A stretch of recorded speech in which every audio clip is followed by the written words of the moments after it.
ஏறத்தாழ 40 ஆண்டுகளாக தன்னுரிமை இயக்கம், தமிழ் தன்னுரிமை இயக்கம் என்று நடத்தி கொண்டிருக்கின்றோம். அதனை இப்பொழுது தமிழர் தன்னுரிமை கட்சி என்று பதிவுக்கு அனுப்பி இருக்கின்றோம். நாம் யார் யாரையோ நம்பினோம். வந்தவர்களெல்லாம் ஆளாளுக்கு ஒரு கொள்கையை பேசினார்கள். ஒருவர் வடக்கு என்றால் இன்னொருவர் தெற்கு என்று சொல்கின்றார். ஒருவர் இந்தியா என்றால் ஒரு திராவிடம் என்று சொல்கின்றார்கள். ஆனால் யாருக்கும் எந்த ஒரு பயனையும் செய்யவில்லை. தமிழ்நாடுதான் பல களங்களை கண்ட ஒரு மாநிலம். மொழி என்றால் அதற்கு ஒரு பெரிய போராட்டத்தை கண்டது தமிழ் நிலம். அதுபோலவே நிலம் என்று வந்தால் அண்டை மாநிலங்களிடம் இருந்து எல்லாம் பெற வேண்டும். நம்முடைய மாநிலத்தை முழுமையாக தமிழ் நிலத்தை படைத்தெடுக்க வேண்டும் என்ற பொழுது அப்பொழுதும் பெரிய போராட்டம், தெற்கிலேயும் வடக்கிலேயும் பெரிய போராட்டம் நடந்தும் பலர் தன்னுடைய உயிரை எல்லாம் தியாகம் செய்த பின்னாலும் தமிழ்நாடு சிறுத்ததாகவே போய்விட்டது.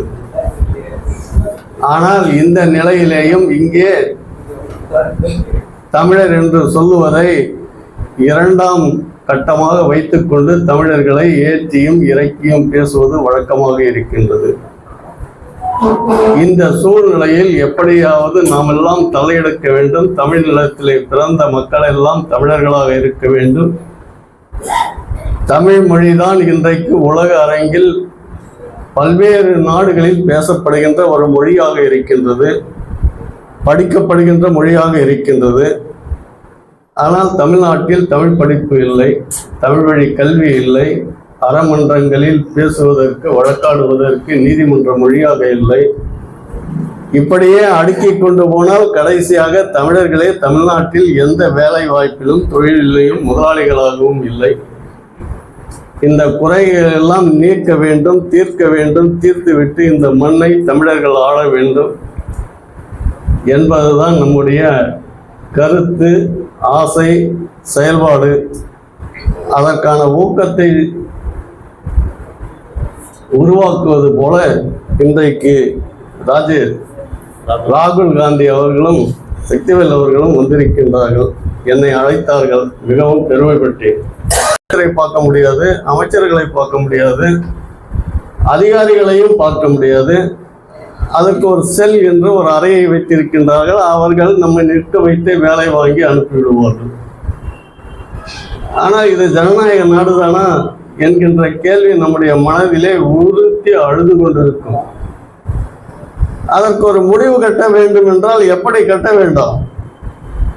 அதற்காகத்தான் இங்கே வந்திருக்கின்ற நீங்கள் எல்லாம் என்று நான் நினைத்ததால் இங்கே அமர்ந்திருக்கின்றேன். மிகவும் மகிழ்ச்சியான தருணம் இது. இந்த நாட்டை காப்பாற்ற வேண்டும், மக்களை காப்பாற்ற வேண்டும். எல்லோரும் சம உரிமை பேசுகின்றார்கள். நம்மை தமிழர்களை பார்த்து சொல்லுகின்றார்கள், என்ன தமிழர்களுக்கு அறிவு இல்லை, புத்தி இல்லை, இன்னும் என்னென்னவோ பகுத்தறிவு இல்லை என்று. ஆனா இன்னும் பக்கத்துல உட்கார்றவங்க யாருன்னு பார்த்துதான் உட்கார வைக்கிறாங்க முதலமைச்சர். பக்கத்துல உட்கார்றவங்க எந்த ஜாதி என்று பார்த்துதான் நிக்கிறதா உட்கார்றதான்னு பார்க்கறாங்க. ஆனா நம்மை சார்ந்தவர்கள், நம்முடைய ஜாதியை சொல்லுகின்றவர்கள், அதுக்கு தலைவராக இருக்கிறவங்க அவர் பக்கத்துல போய் அவரும் நிற்கிறார். நாம் சிந்திக்க வேண்டியது இப்பொழுது. யாரு திருவண்ணாமலைக்காரர் வந்திருக்காரு, இன்னும் முன்னாள் சட்டமன்ற உறுப்பினர்லாம் வந்திருக்காங்க. ஆனால் நமக்குள்ள இருக்க வேற்றுமைகள், சிறு சிறு வேற்றுமைகள், வேற்றுமை அல்ல, அது தொழில். நாம் செய்த தொழில் அடிப்படை. ஒருவர் சட்டம் படித்து விட்டு வந்தால் அவர் வழக்கறிஞர். அவரே IAS IPS ஆகிற அளவுக்கு ஏதாவது ஒன்று போயிட்டா அவர் தான். அதுல ஜாதி மதம் என்பதெல்லாம் கிடையாது, ஏற்றத்தாழ்வு என்பதெல்லாம் கிடையாது. யார் எந்த தொழில் பண்ணாலும் எந்த குறைபாடும் கிடையாது. ஆடு மேய்ச்சா தப்பா, மாடு மேய்ச்சா தப்பா, அது கொடுக்குற பால் பழம் தானே நம்ம சாப்பிட்டுட்டு இருக்கோம், மரம் வளர்த்தா தப்பா? அப்படி ஒரு சூழ்நிலையில் தமிழ்நாட்டை திருத்துவதற்கு, சரியாக வழிநடத்துவதற்கு ஒரு கூட்டம் வேண்டும் என்று நான் எல்லாம் இரவு பகலாக கனவு கண்டோம். ஏறத்தாழ சென்னையில் நாங்கள் நடத்தாத ஆர்ப்பாட்டங்கள் கிடையாது. ஏறத்தாழ 250-300 ஆர்ப்பாட்டங்களை நான் நடத்தியிருப்பேன் பல்வேறு காலகட்டங்களில். ஆனால் இன்றைக்கு இந்தி ஒழிக என்று சொல்லுகின்றார் முதலமைச்சர். இந்தி தான் தமிழ்நாட்டில் எல்லா இடத்துலையும் இருக்கு. நான் ராமேஸ்வரத்துக்கு 2 நாளைக்கு முன்னால் போயிட்டு வந்தேன். அது நாகர்கோயில் தாம்பரம் வண்டி. அது ஒரு வண்டியில ஒரு இடத்துல கூட தமிழ் எழுது. தமிழ் தான் எல்லா இடத்துலையும் இருக்கு. எங்க வானூர்தி நிலையத்துக்கு போனா அங்கதான் இருக்கு. பள்ளிக்கூடங்களே நடத்துறவங்களே தமிழ்நாட்டு அரசியல்வாதிகள் தான். அவங்களுடைய பள்ளிகளில் கல்லூரிகளில் எல்லாம் இந்தி ஆங்கிலம் தான் மொழியை தவிர தமிழ் அல்ல. ஆனால் இந்த மூடத்தனத்தை சொன்னவர்களை நம்பி தமிழ்நாடு இருக்கின்றது என்ற வருத்தம். அதனால் இந்த கேள்விப்பட்ட உடனே நேற்று நான் வர இருந்தேன். நான் ராமேஸ்வரத்திற்கு நாங்கள் எல்லாம் குடும்பத்தோடு போய் வந்ததால் இங்கே வர முடியவில்லை நேற்று. இன்றைக்கும் உடல் தளர்வாக இருக்கின்றது. ஆனாலும் மனம் உண்மையாக நிறைந்து இருக்கின்றது. நாம யாரு? நாமெல்லாம் முட்டாள் கூட்டமா? உலகத்தில் இருக்கின்ற எல்லா மொழிகளுக்கும் தாய் தமிழ் என்று நாம் சொல்லவில்லை. ஆங்கிலேயன் சொல்றான், ஜெர்மன்காரன் சொல்றான், பிரெஞ்சுக்காரன் சொல்றான், இங்கேயே இருக்கின்ற ஐயர்கள் கூட சொல்றாங்க, ஆரியன் கூட சொல்றோம்.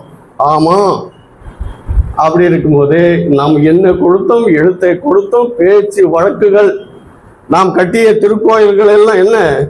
அன்றைய அறிவியல். அந்த அறிவியல் தான் இன்றைக்கும் மாறி பெரிதாக வளர்ந்திருக்கின்றது. ஆனால் அறிவியலை தமிழில் பாடம் நடத்த கிடையாது.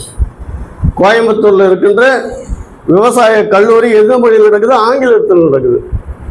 தமிழ்நாட்டில் இருக்க சட்டங்கள் எல்லாம் ஆங்கிலத்தில் பேசப்படுது.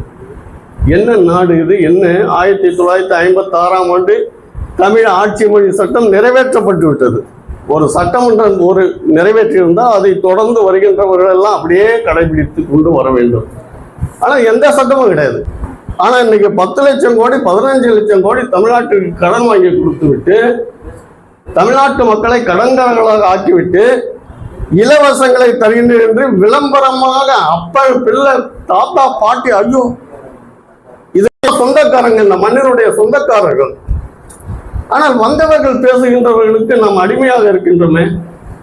நம்முடைய கதவை நாம் ஒவ்வொருவருடைய வீட்டு கதவையும் நாம் தட்டுகின்ற நேரம் தேர்தல் நேரம்.